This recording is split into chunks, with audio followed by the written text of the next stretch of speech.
Good morning. Got my day started right.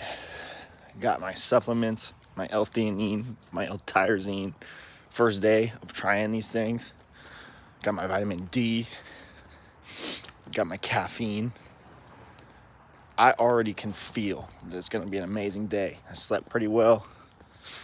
I still feel tired. Still got the crust on my eyes and stuff, but after this walk, I should feel pretty freaking good. I already feel pretty electric, even though I'm tired. So I'll get in the cold shower and I'll get started on my calisthenics and then I'll get started on my work. Like, that is my new version of the morning routine. Wake up, move a little bit, get in the sun, take my vitamin D, do my calisthenics, and then get to work. But that's not the reason I'm making this video. The reason I'm making this video is because I have two quotes, two very powerful, strong quotes that just both popped into my life within the past week. And they're both from very influential founders and business legends, I guess you could say. So, number one is from Reid Hoffman, the founder of LinkedIn. He said that, a little bit of a paraphrase here, he said that if your first product doesn't embarrass you, then you launched it way too late.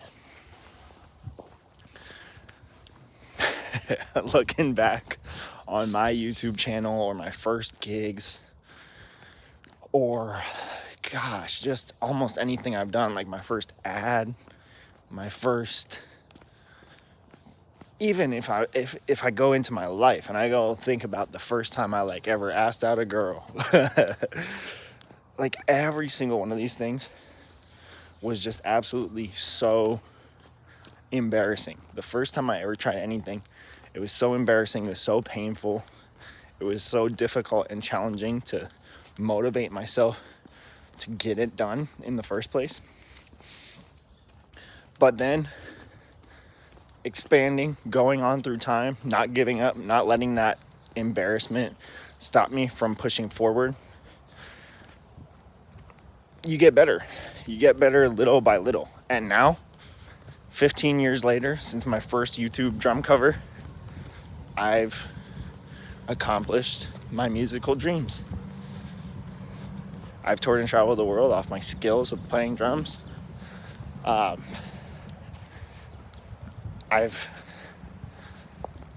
started to successfully build a company and make better and better ads that are getting better and better data behind them. Man, even my first couple coaching clients, my first few drum students, oh man, the stuff that I was letting them get away with because I wasn't willing to just crack down on them, that's embarrassing to me because I know that I could have done so much better, right? And so now, moving forward, every time that I carry out a service or I sell a product, there's a lot of fear and embarrassment that comes along with that, right? Literally, when I pressed the button to launch my first ad, I was already embarrassed of it. I was already scared of it. And guess what? It didn't help me sell anything. The very first ad did nothing for me, and I wasted money. But then I looked at the data, and I saw that I wasn't far off. That people were looking in the right place. People wanted whatever it was that I had, but they didn't know what it was. So then I clarified things, I tightened it up, and I started seeing more and more better and better results. Right? Now, that quote, if your first product doesn't embarrass you, you've launched too early, that goes hand in hand with the second quote, which was from, I'm forgetting his name off the top of my head, but he was the longtime president of IBM. And he said that in order to be successful, you need to double your rate of failure. So just as you're going to get embarrassed by your first product or service or whatever you do, or your first gig or your first attempt at whatever it is you're going after, you should expect that to get to that level above where you want to be, you're going to have to fail twice as much, at least, right? Literally yesterday, I wanted to go for this big bicycle ride with my good friend who rode across the US, and my tire exploded 2 times, 2 blowouts in one day. Now, this isn't like the most impactful example, but I just couldn't stop thinking about that quote of like, to do this right, you gotta fail twice as much. And again, my first ad sucked. So did my second. So did my third. So did my fourth. I blew probably over $1,000 right now on ads that didn't work. Whether it was Google or Meta or Instagram specifically hitting boost posts like an idiot.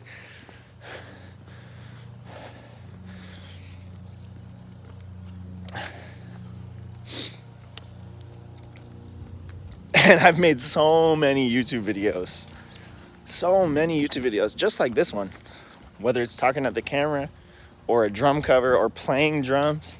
So many Instagram posts, so many Facebook posts. Back when Twitter was a thing, I used to tweet, right? And all this stuff was just so embarrassing. Looking back on it, like, Facebook loves to torture you with those memories of your old, just like the most embarrassing stuff you've ever said, the most embarrassing pictures you've ever posted. It feels to me like I've done a whole lot more than doubling my rate of failure. But you know what? That's exactly the answer.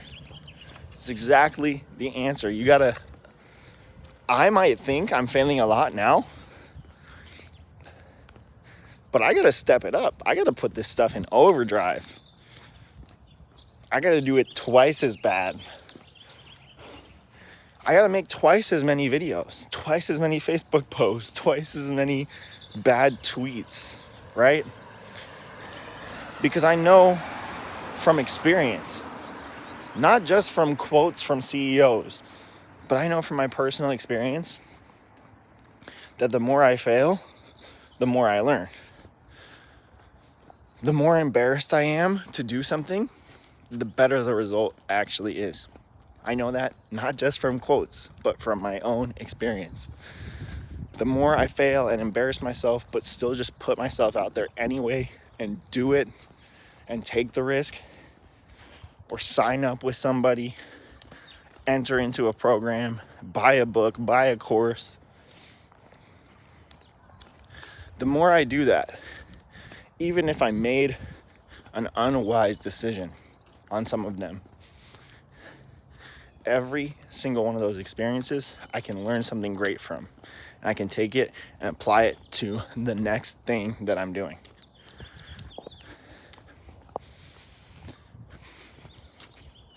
One of my biggest failures personally was not taking advantage when I lived in Los Angeles. Now, I personally just didn't like it there very much. I'm a nature boy. I need to have close proximity to trees and greenery. And the beach is fine too, but I get tired of the beach. But I'm also a person who thrives on personal connections, right? Not just business connections, but friendships and relationships and all these things. And in Los Angeles, the barrier to entry to many of these things was a lot higher than I was used to in some of my other places I've lived. And so I failed pretty miserably for an entire year in LA. Sure, on the outside, it might have looked like I was seeing some success or like living the dream or whatever, because I went on tour, I played some good gigs, I made musical connections and built up my music business, right? And I learned a lot, for sure. I learned a lot about how to do music and how to successfully merge the concepts of music and business. I learned a lot of that in LA, for sure. But I was also sleeping in my car or sleeping in my studio. I never had my own place. I could never afford rent anywhere. And you could say, well, maybe you should have just gotten a job, right? Yeah, I should have. Looking back, I totally should have. But at the same time, I was chasing something. I had my eyes and my goals set on something. And I wasn't going to let anybody dictate to me how I was going to do that. And so I'm proud of that in a certain sense. But again, I didn't take full advantage of what was there for me. And so I failed. But I also succeeded. And now I like to think, what would have happened if I just failed twice as hard? Like, if I did it even worse, like so much worse. And I got even more embarrassing.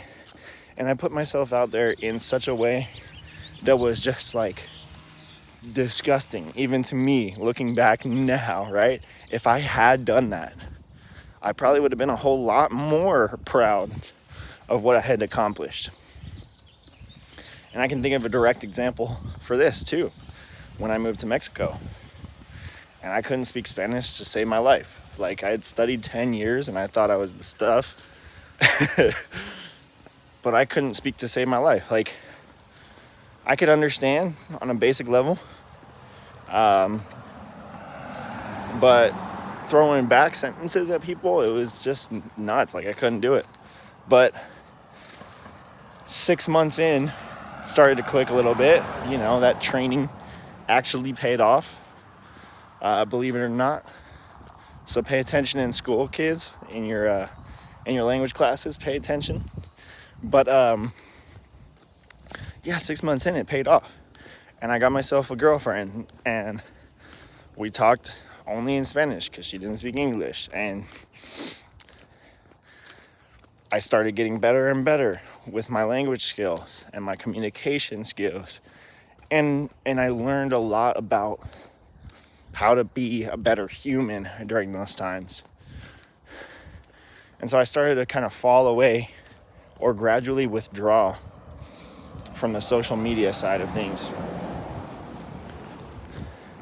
from wanting to just consistently prove myself and put myself out there for whatever reason.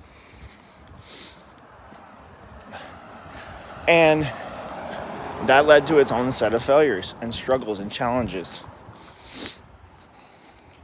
Not only was it embarrassing to have my level of language skill, but it was embarrassing to have my level of interpersonal skill. And it was embarrassing to look back on the person that I was, that was sitting around so much and being lazy, and at the same time, simultaneously, I was practicing drums 8 hours a day. I started reading books again, listening to audiobooks. I was running. I was riding my bicycle. I was doing my calisthenics. Like, I was doing, the habits were there, or at least the inklings were there of these habits. But it wasn't until I faced myself in the mirror and I said, we're not even close to where we could be or where we should be. And you know it. Because I just wasn't even trying. Like, I look back on all those things. I look back on my 8-hour practice days and waking up at like 6 a.m. to go do my push-ups and pull-ups and run 3 miles and then ride my bike later that day. I look back on that and I still am embarrassed, and I still consider that failure. I still consider that nowhere near my actual level of potential. And some people might think that's crazy. And that's kind of the point of all this. Some people might look at you and think you have everything that they want.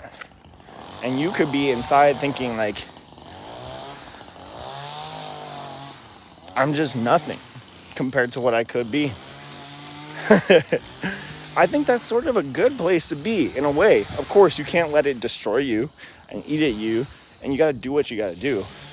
Like, I had to start getting doctor's appointments and getting evaluated for various health things and mental things, and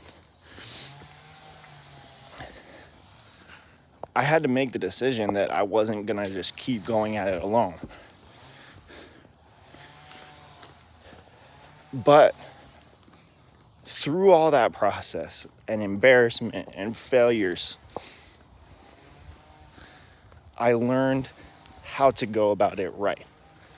And my number one thing that I would always do 1,000 times over if I could do it again, my number one thing would be to always put in as much effort as possible into finding a mentor or multiple mentors. And of course, I would also put as much time as possible into reading and learning from others, studying others, studying how things are done, studying how words are written. You know, if you read fiction, study how it's written, right?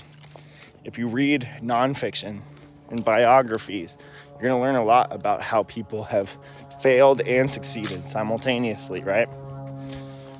That's what history is all about. They always say, so you don't repeat it. But you also might want to repeat history in certain situations. You might want to do things like somebody else, right? And the fastest way you're going to understand what that is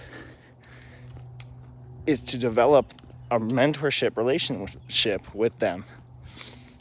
A mentorship relationship where you are the student and they are the mentor. I hope that I never stop having mentors. Business owners, musicians, educators, personal trainers, doctors, lawyers, accountants, all of these things. I have these people not at my disposal, but at my reach, that I can study from them and learn from them and work with them. If you don't have that, search for it. And if you've made it to the end of this video and you're wondering like how to do that, look, man, by no means am I going to tell you I'm the absolute best mentor you'll ever find. But if you work with me and you sign up for one of my programs, we're going to get you to accomplish your dreams on your instrument. That I can tell you for certain. And I can get you there without having to repeat the same mistakes that I made. You're still going to fail in your own ways. And I'm going to encourage you to double your failure rate in your own ways. But you're not going to have to do it like I did and take so long and wonder so much. We're going to cut your learning curve so substantially that you might not even have to ever go near the level of failure that I had when I was just prideful and full of ego and thinking I could do it all myself. Well, I did do a lot of it on my own, but I wish I didn't. I wish I had shortcut the process. Not shortcut, but I wish that I had gotten more directly to the point. Kind of like looking back on videos like this and thinking, that was 20 minutes long. I could have got to that point a lot quicker. That's probably what I'll think in a few years from now watching this video back. But you know what? That's where I am today. I'm going to be somewhat embarrassed to upload this, and that's why I'm going to do it. I'm going to be afraid, and it's probably going to be a failure. in terms of YouTube metrics. And that's exactly why I'm going to do it, because I just get better and better. I get more feedback. The marketplace responds. And maybe some of you end up really liking this and decide you want to work with me. The best way you can do that is to go to prodrummermethod.com/booking. Book a call and we'll talk about where you're at, how to get you where you need to be, and how to do it the quickest way possible for less than the cost of a single lesson. Talk soon.